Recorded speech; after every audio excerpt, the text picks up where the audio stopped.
resolução de mais questões lá de coeficiente de solubilidade. Tem muito aluno com dúvida, tá? E eu vou responder algumas questões, começando por essa sexta questão. A página aí do material, para quem está acompanhando nossas aulas, é a página 47 do material, tá? Página 47 não, vai estar o começo da questão está na 46, ó. Questão 6, tá bom? Então vamos lá. O gráfico abaixo mostra a solubilidade de dicromato em função da temperatura, uma mistura constituída. Então tem algumas coisas aqui, galera, que a gente tem que começar a perceber. Primeiro o seguinte, ó. Vamos destacar algumas coisas importantes aqui da questão, tá? Vamos destacar aqui uns pontos importantes. Primeiro ponto interessante. Tem 30 gramas de soluto, certo? Outro ponto aqui importantíssimo que a gente vai logo frisar. Tem 50 gramas de água. Por quê? Porque se você olhar para o padrão de água que eu estou usando aqui, ó, são 100 gramas. Não são 50. Isso quer dizer o quê? Isso quer dizer que se aqui eu tenho 100 gramas dissolvido em 100 gramas, se eu reduzir esse teor de água para 50 gramas, eu não vou poder dissolver 100. Eu só vou poder dissolver 50. Então eu já começo que, como o problema vai trabalhar com 50 gramas de água, eu já vou reduzindo isso aqui tudo, ó, a metade, ó. Aqui em vez de ser 20 é 10, aqui em vez de ser 40 é 20, aqui em vez de ser 60 é 30, ao invés de ser 80 é 40, beleza? Eu já reduzo logo o gráfico para essa quantidade de água que eu vou usar, que é de 50 gramas. Tudo bem? Bom, ele diz que inicialmente a solução estava a 90 graus Celsius, bem que assim, ó, 90. Tá bom? E que se você parar para anotar, quando eu ligar no gráfico, vou preencher aqui, ó, quando eu ligar no gráfico, 90 graus Celsius dá mais do que 40 gramas dissolvido. Mas ele tinha colocado só 30 gramas. Então quer dizer que se eu posso dissolver mais de 40 e eu coloquei só 30, a solução está nesse ponto aqui o quê? Insaturada.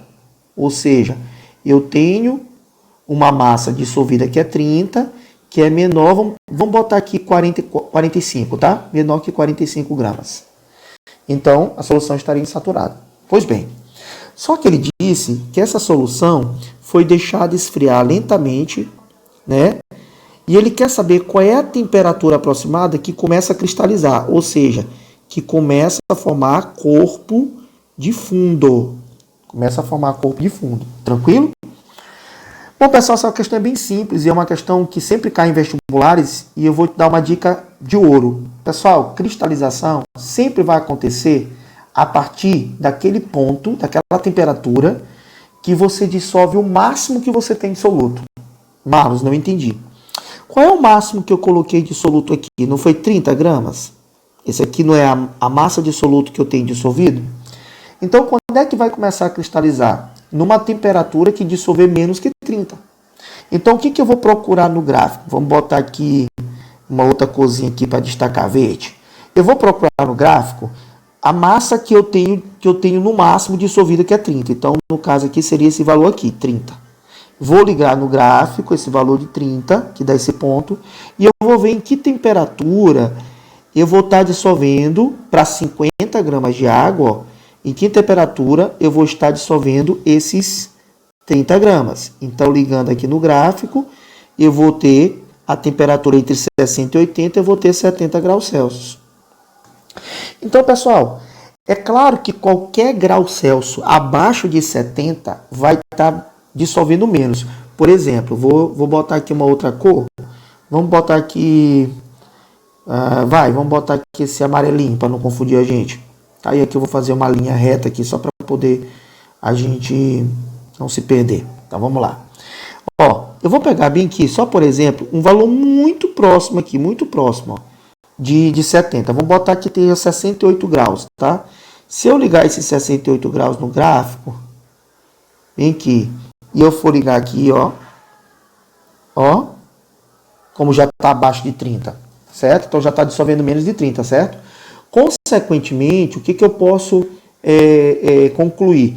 Que qualquer temperatura menor que 70, já começa a formar corpo de fundo.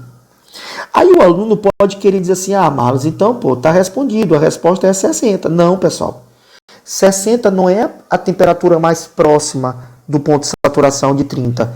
A temperatura mais próxima aqui seria um valor que está bem aqui, ó, 69 graus. Mas 69 graus, meus amigos, é mais próximo de 70 do que de 60.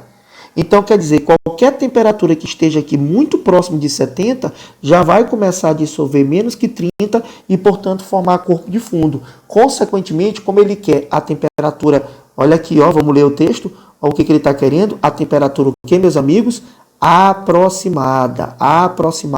Ele não quer a temperatura, ele quer a temperatura mais próxima. Então, a nossa resposta aqui, da temperatura mais próxima possível, é o próprio 70.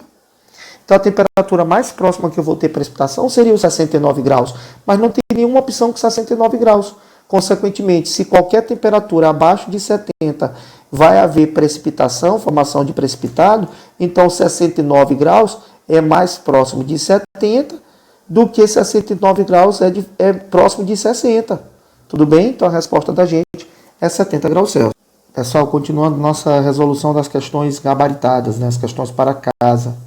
Vamos resolver aqui a questão 7 agora, que é a questão que o aluno também teve dúvida, né, para responder em casa. Então é o seguinte, vamos lá.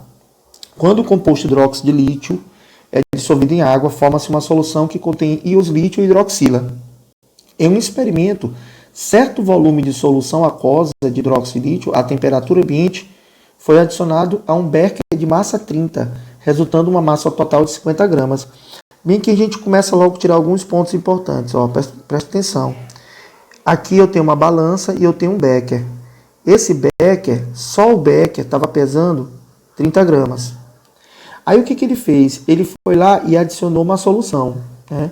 Ele vai lá e adiciona uma solução aqui dentro. Adiciona uma solução. Uma certa quantidade aqui de uma solução. Quando ele adiciona essa solução, o que vai acontecer? O becker passa a pesar agora 50 gramas. Então, o que a gente pode tirar logo daqui? Que essa solução que está preenchendo agora aqui o becker, se ele pesava 30 e agora está pesando 50, eu concluo o quê? Que foi adicionado 20 gramas de solução. Tudo bem? Foi adicionado 20 gramas de solução. Aí ele disse que essa solução foi adicionado ao becker, evaporando a solução até a secura. Ó. Evaporando até a secura, resultou numa massa de 31 gramas. Então, quer dizer que depois que eu evaporei, o becker estava pesando agora só 31 gramas. Quer dizer que além dos 30 gramas que tinha o becker, tinha agora aqui um corpo de fundo que pesa 1 grama. Tudo bem ou não? Aí ele quer saber... Sabendo que o coeficiente de solubilidade, né? Sabendo que o coeficiente de solubilidade nessa temperatura é de 11 gramas desse soluto para cada 100 gramas de solução, ele quer saber qual é a porcentagem em massa do soluto e o que a solução era. Gente, a porcentagem em massa do soluto é muito fácil de calcular, porque eu sei quanto é que eu tenho ao todo de solução e eu sei quanto eu tenho apenas de soluto. Depois que essa solução evapora, o que sobra no fundo é só o soluto que estava dissolvido. Então, esse 1 grama é soluto.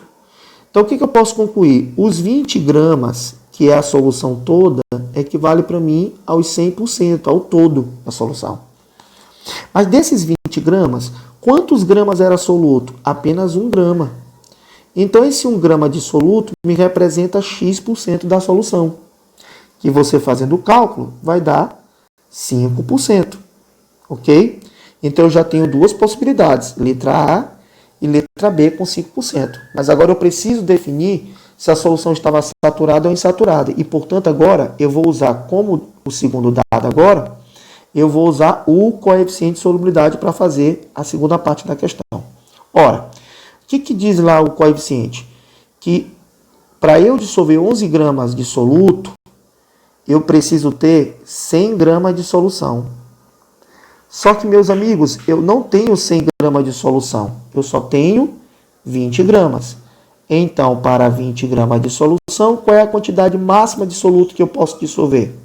Fazendo essa regrinha de 3, você vai encontrar 2,2 gramas de soluto. Pessoal, o que é esse 2,2 gramas? É o limite, é o máximo que eu vou conseguir dissolver de soluto. Mas quanto é que tinha dissolvido que eu calculei lá quando a água evaporou? Apenas 1 grama.